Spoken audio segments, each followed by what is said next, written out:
नमस्कार नमस्कार नमस्कार। जय हिंद, जय महाराष्ट्र, जय भवानी, जय शिवाजी। मैं एक बार फिर हूं एडवोकेट प्रदीप नंबियार जी के साथ। मेरा नाम है राजीव कुमार बजाज यानी आरकेबी और आप देख रहे हैं नेशन नाउ। और जैसा कि हम यानी एडवोकेट प्रदीप नंबियार जी और मैं एक महीने से बोल रहे हैं कि आखिर में दोनों शिवसेना यानी एकनाथ शिंदे की शिवसेना और उद्धव ठाकरे जी की शिवसेना दोनों को हाथ मिलाना होगा, गले मिलना होगा। कभी ना कभी राम भरत मिलाप होके ही रहेगा। मुझे लगता है ऐसा प्रदीप जी कि उसकी शुरुआत हो चुकी है। हो सकता है कि मैं बहुत ऑप्टिमिस्टिक किस्म का शख्स हूं, हो सकता है कि मेरी उम्मीद बहुत जाग गई है, हो सकता है कि ये एक फोर्सेबल चीज हो, जबरन चीज हो, लेकिन फिर भी उद्धव ठाकरे जी ने आज ये माना कि उनके भी जितने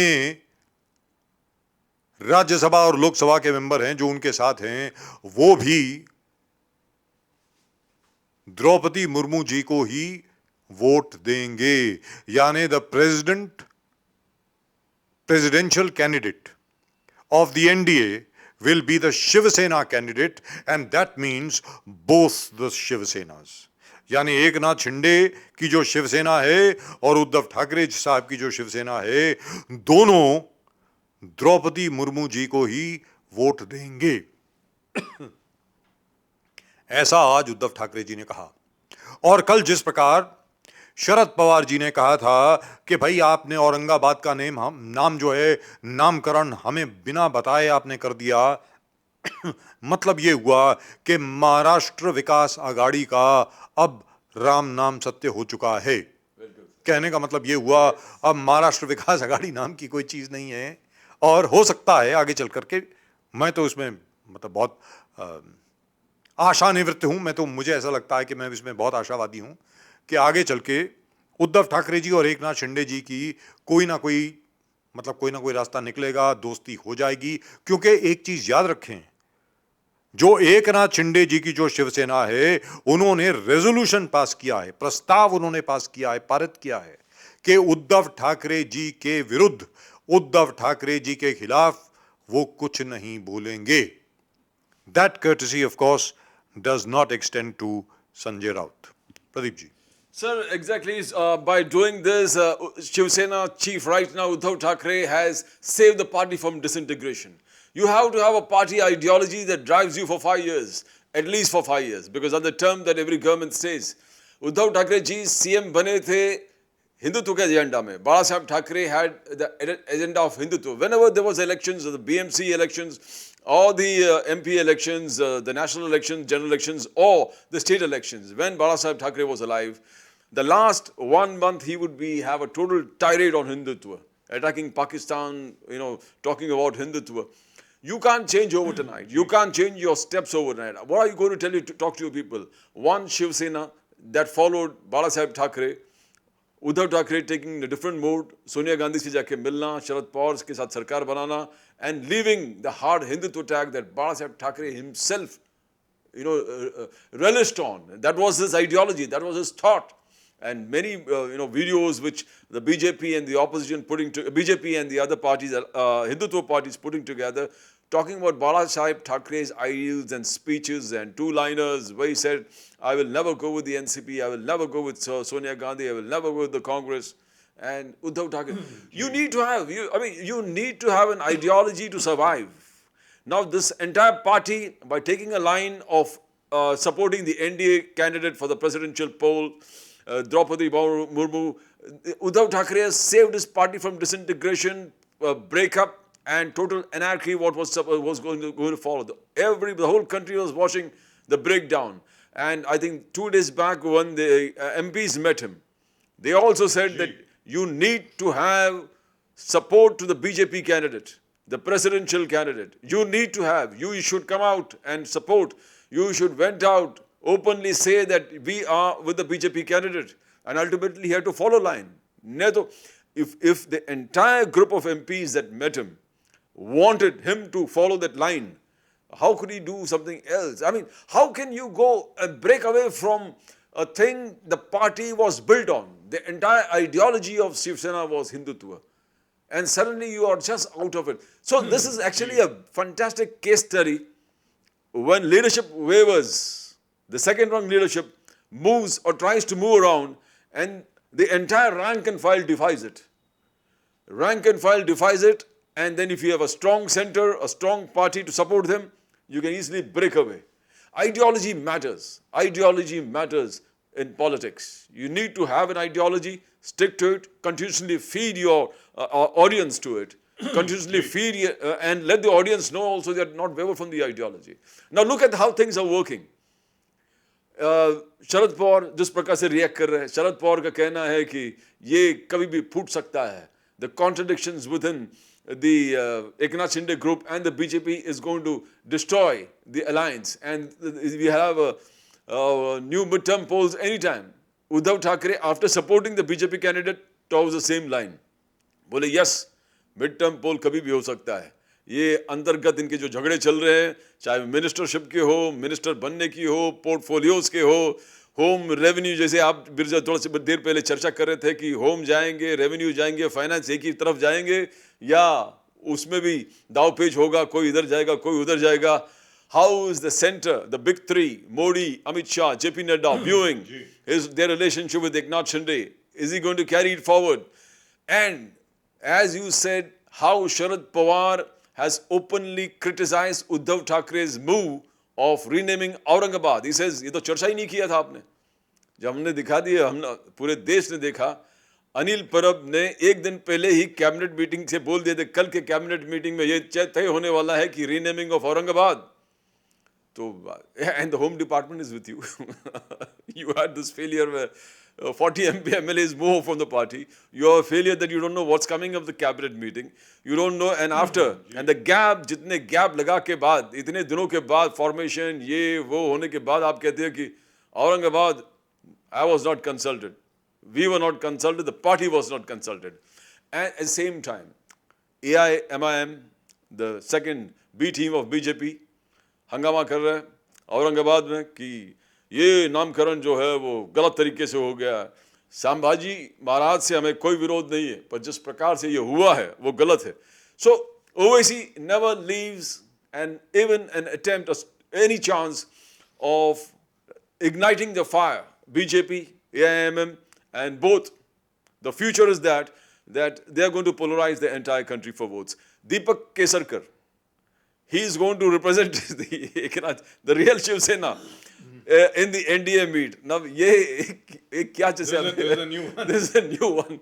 Deepak Kesarkar is emerged as a frontline batsman for Eknath Shinde camp. Fantastic spokesperson. And he is originally from the NCP. And from the original.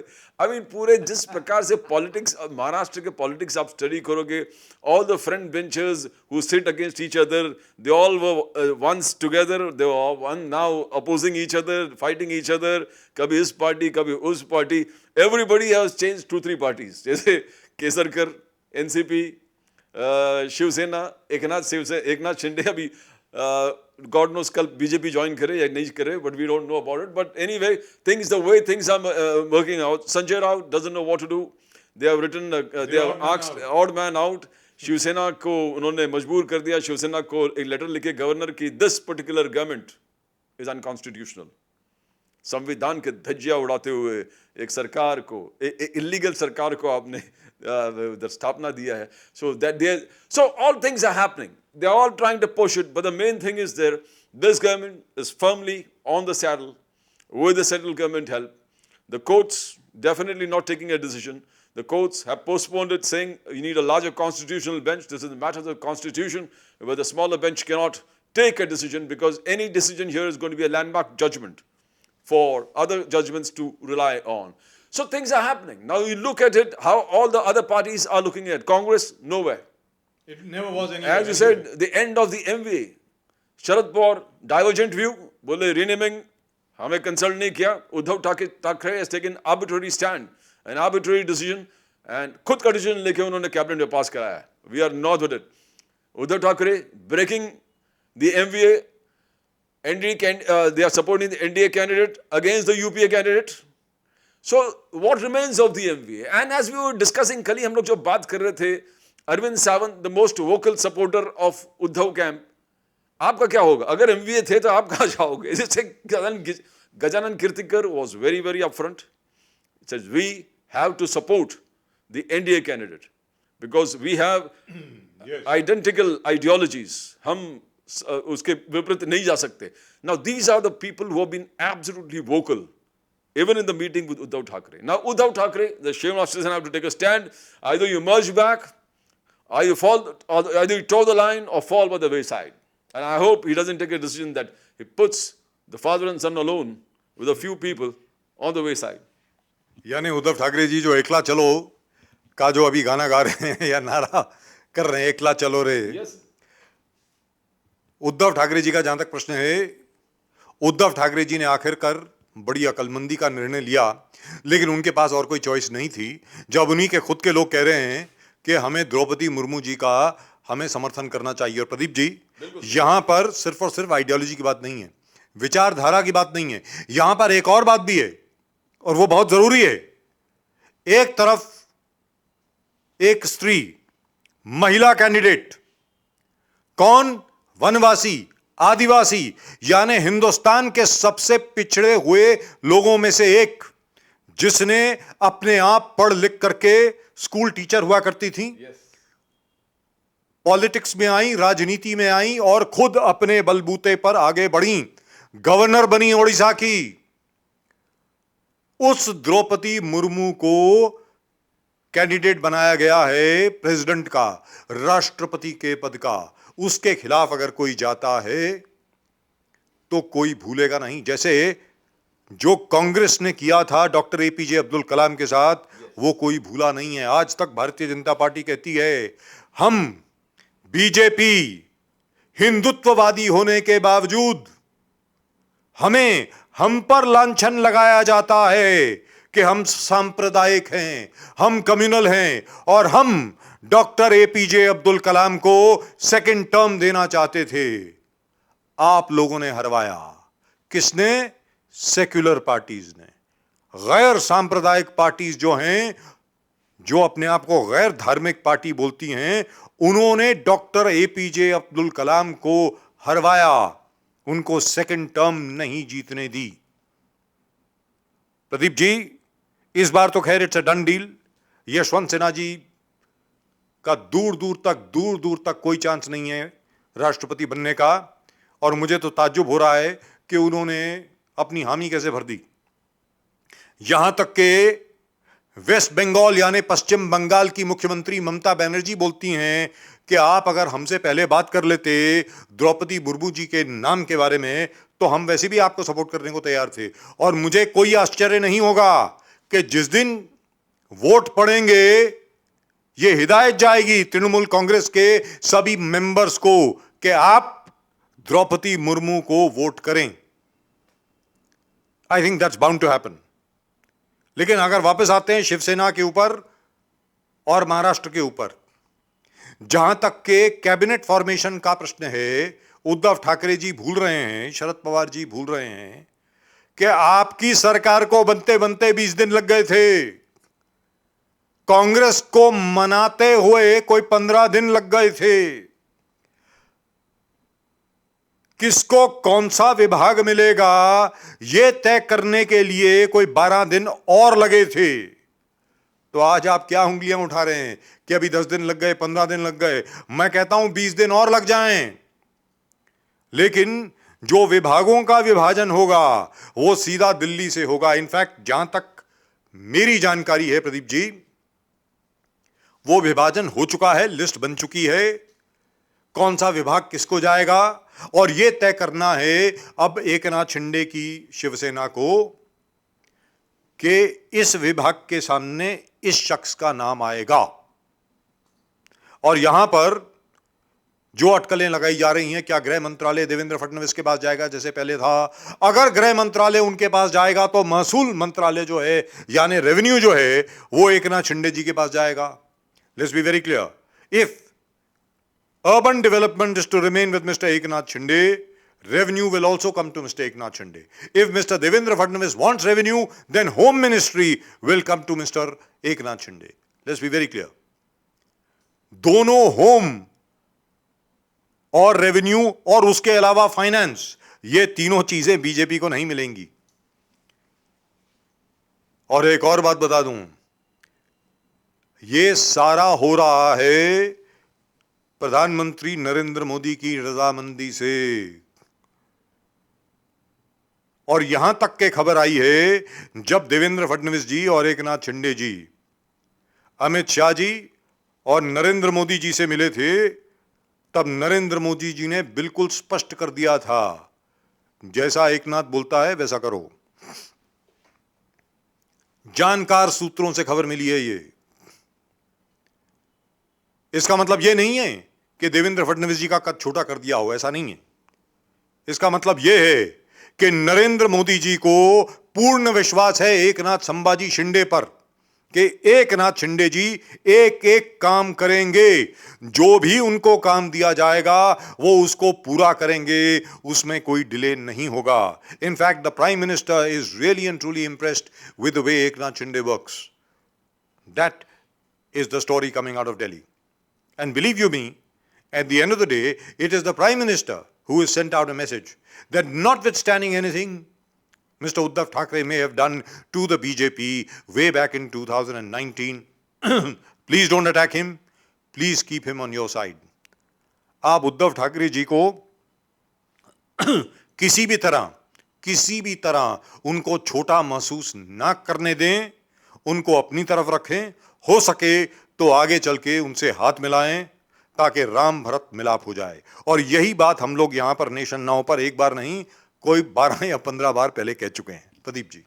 Sir, one thing is very clear, जिस प्रकार से चल रहा है कि it seems to be a clean sweep for NDA candidate Droupadi Murmu, because आप south से देखो, you know, even down Devagowda and the entire party, Kumaraswamy, everybody said that we are going to support the woman candidate, the woman Dalit community. और जो दलित card जिस प्रकार से नरेंद्र मोदी ने खेला है, it is yes, Adivasi card, it has knocked off everybody. It's like bowling the Chinaman or the googly, where everybody is forced to support.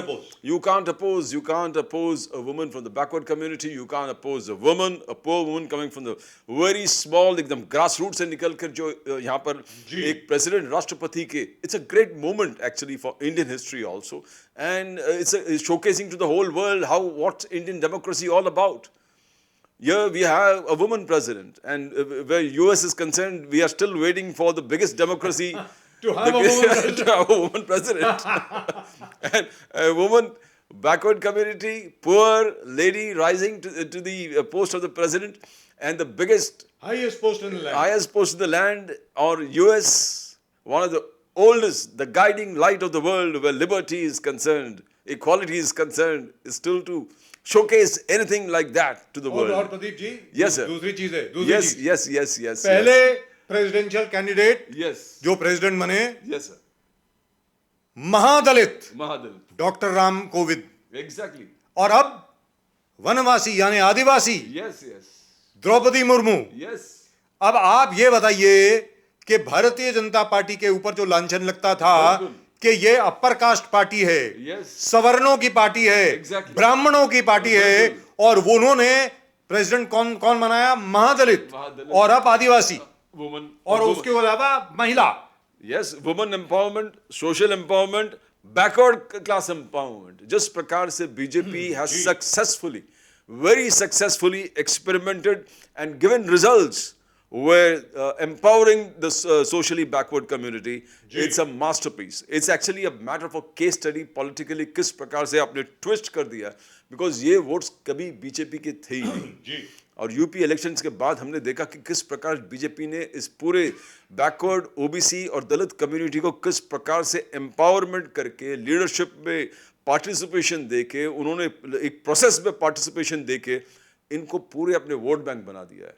अब 38% plus 4% जो मायावती के दलित वोट थे वो मिलके 42% प्लस अलग जगह के, तो टॉकिंग अबाउट 40 to 45% वे वो social equality, social empowerment, social justice की बात है। BJP has outplayed everybody. Now we are seeing where BJP has done fantastically 24/7 365 days election mechanism. What is the second largest party doing? The opposition party, Congress. They're in We don't hibernation. know. We don't know what they're doing. They are the party of Rip Van Winkle. They don't. They will wake up at some point of time. And they believe that अपने आप ही कुछ हो जाएगा. जैसे But पहले हो गया था. जैसे पहले हो गया था. कभी-कभी लक में होते हैं अपने आप हो. मगर at least you need to have a system in place. आपको plans होना चाहिए, planning होना चाहिए, objectives होना चाहिए, लोगों को appeal करने के लिए चीज होना चाहिए, leadership होना चाहिए. Where is the leadership? Where is the rank and file? Where is the plans? Where is the 24/7 mechanism? Nothing in place. You have not prepared yourself for the presidential polls. आपके candidate अगर एक tough fight देना होता तो Congress lead लेके कोई appoint कर लेते किसी को करना. अब ये Yashwant Sinha rebel BJP candidate sponsored by fractured mandate, fractured opposition parties all coming together, and now after BJP's googly, half of them have backed out, and as you say, the biggest supporter of Yashwant Sinha, if Mamata Banerjee also backs out Yashwant Sinha, she's backed out already. I'm sure she's backed out. तो रह कौन सा गया है? कोई नहीं. Probably DMK or I don't think Chandrasekhar Rao or YSR group, none of them is going to be, they have not taken a stand on this at all. Where is the opposition? Where is the Congress? What are they doing? And what are the issues that they're raising? Kumbhakarna की नींद सो रहे हैं. कुंभकर्ण की नींद सो रहे हैं. Issues ये है कि Prime Minister shouldn't have done unilaterally जिस प्रकार से national emblem का unveil किया वो गलत हो गया. ये कोई national issue है. और वो जो emblem है वो पहले smiling वाले emblem थे और अभी ये क्रूर लाइन को वहाँ पर yes सिंह को वहाँ पर सुनने वाली बात है. मतलब पहले शेर का मुंह जरा कम खुला था, अब ज्यादा खुला है. तो इसकी वजह से ये साफ दर्शाता है कि ये एक सांप्रदायिक पार्टी है. अभी क्या है ये, क्या आप पूरे देश एक नेशनल पार्टीज कौन से इश्यूज उठाना चाहिए, कौन से इश्यूज, अब बाकी है कि प्रॉब्ली इश्यूज है ही नहीं. Because if you talk about management of the economy in a crisis ridden world economic scenario, India is excelled. हमारे नीचे श्रीलंका जो चाइनीज डिपेंडेंस में था टोटली बर्बाद हो गया. पाकिस्तान तो पूरे चाइना के पाकिस्तान कगार पे खड़ा है. Pakistan is a Chinese territory ना, चाइनीज टेरिटरी. और अगल बगल तो कोई है ही नहीं. रशिया, यूक्रेन, अब देखो जहां भी है economy, UK, the things have not, economy has been destroyed, number one by the war, second by the COVID pandemic, a lot of things. But what are the issues the main leader of the opposition or the main opposition is raising is something very embarrassing कि ये हमारे national emblem को prime minister अकेला नहीं करना चाहिए और उनका कहना है, और जब आपको बुलाते तो आप बुलाते, मगर ये is it a national issue? ये कौन सा नेशनल इशू? आपको बुलाया जाता है सेंट्रल विस्टा के लिए, आप उसका बहिष्कार करते हैं. तो आज के सिनेरियो में आप economically also you can't talk to, because the fuel prices in countries like adjoining countries like Pakistan, Sri Lanka में तो फ्यूल मिल ही नहीं रहा.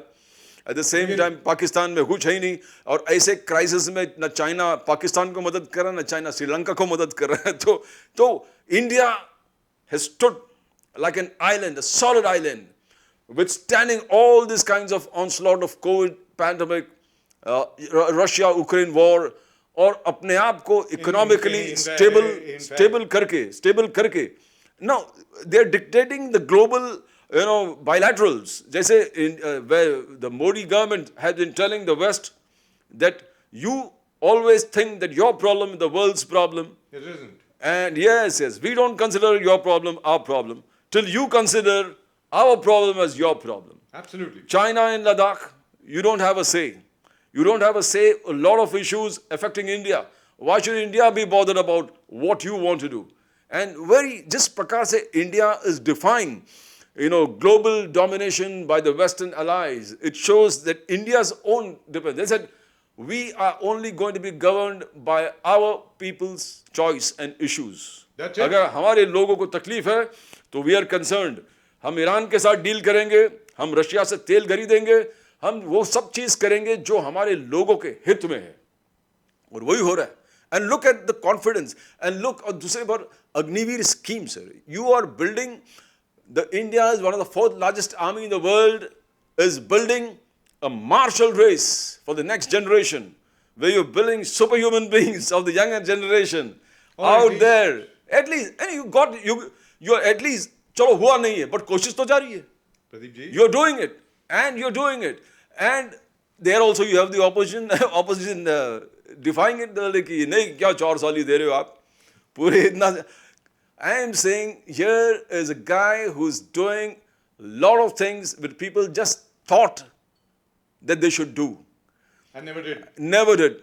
And unthinkable. जैसे फारूक अब्दुल्ला कहते थे, अरे क्या 370 हटाएंगे, क्या हटाएंगे, मैं इस्तीफा दे दूंगा, संन्यास ले लूंगा. कौन संन्यास ले लिया, वो हो गए. है ना, एक एक चीज जो पिछले 2014 से करते आए हैं, it things that nobody thought possible. And economically also we have sustained ourselves. We have defied global pressures of US and the Western powers, and we have created a state which is self-reliant, which is fighting for itself, and always has thoughts of its people uppermost in their minds. देखिए साहब, सबसे बड़ी बात यहाँ पर यह है, जहाँ तक हिंदुस्तान के विपक्ष का प्रश्न है, as far as the opposition is concerned, where is the alternative? Rightfully speaking, where is your alternative model? It is all right to keep criticizing Mr. Modi. Mr. Modi is proceeding as per his model, as per the RSS BJP model. बिल्कुल जिस प्रकार उन्होंने अपने manifesto में एक एक चीज का विवरण दिया है, विस्तार से उन्होंने स्पष्टीकरण दिया है कि हम लोग ये सब करने वाले हैं, लिहाजा मोदी जी उसी राह पर चल रहे हैं. आप कौन सी राह पर चल रहे हैं ये तो बताइए. अच्छा, आप कहते हैं अग्निवीर स्कीम ठीक नहीं है. अच्छा जी, नहीं है. आप बताइए आपके पास क्या स्कीम है. वहां पर चुप्पी साध लेते हैं क्योंकि आपके पास कोई स्कीम ही नहीं है. नंबर 2, राष्ट्रपति चुनाव के लिए आपने किस कैंडिडेट को चुन लिया? क्या डॉक्टर गुलाम नबी आजाद आपके साथ नहीं है? Y couldn't Ghulam Nabi Azad become your candidate? और अगर आपको कश्मीर की इतनी ही फिक्र थी तो फारूक अब्दुल्ला साहब को बनाते कैंडिडेट. हो सकता है फारूक अब्दुल्ला साहब मना कर देते, कहते कि भाई नहीं, मुझे नहीं बनना है, लेकिन आप कोशिश तो करते. कांग्रेस ने कोशिश ही नहीं की. Why couldn't you have Ghulam Nabi Azad as your candidate or somebody else as your candidate? लेकिन आपने कुछ नहीं किया. आप कुंभकर्ण की नींद सो रहे हैं. जहां आपको बोलना चाहिए, जहां आपको आंदोलित होना चाहिए, जहां जहां पर कीमतें बढ़ रही हैं, दाल की कीमत, चावल की कीमत, रोटी की कीमत, एक एक चीज की कीमत आसमान छू रही है, आप सड़क पर क्यों नहीं हैं? आप सड़क पर तभी आते हैं जब चुनाव का मौसम होता है. तब प्रियंका गांधी को भी देखते हैं हम उत्तर प्रदेश में महिलाओं को लीड करते हुए, ये कहते हुए कि 33% या 50% जो है हम महिलाओं को खड़ा करेंगे. वो आंदोलन आज आपका क्यों नहीं चल रहा? आज भी आप अमेठी क्यों नहीं जा रही हैं? फूलपुर क्यों नहीं जा रही हैं? रायबरेली क्यों नहीं जा रही हैं? उत्तर प्रदेश का दौरा क्यों नहीं कर रही हैं? जहां तक कांग्रेस का प्रश्न है, कांग्रेस आज की तारीख में सो रही है. और यही हाल तकरीबन बाकी ऑपोजिशन पार्टीज का है. सबसे बड़ी बात यहां पर यह बनती है कि आखिरकार भारतीय जनता पार्टी पर टिप्पणी करना बहुत आसान है, क्योंकि जो आदमी काम कर रहा होता है उसको आप बड़े आराम से क्रिटिसाइज कर सकते हैं, क्योंकि कोई भी काम 100% ठीक तो होता नहीं है. कुछ ना कुछ उसमें कमी रह जाती है, इसलिए आप क्रिटिसाइज करते हैं. पिछले 8 साल से आप सिर्फ क्रिटिसिज्म कर रहे हैं और कुछ नहीं कर रहे. अपना ऑल्टरनेटिव मॉडल तो पेश कीजिए. विकल्प क्या है वो तो बताइए लोगों को. और आज की तारीख में जिस सोशल इंजीनियरिंग की बात करी प्रदीप जी ने, जहां तक ओबीसी वोट का सवाल है, जहां तक दलित वोट का प्रश्न है, जो दलित वोट है वो एक वोट नहीं है, वो भी बटा हुआ है अलग अलग दलितों में. दलितों में भी अलग अलग तकरीबन 80 कैटेगरी हैं, 72 से 80. ओबीसी जो हैं उनमें भी सबका तकरीबन 170 हैं.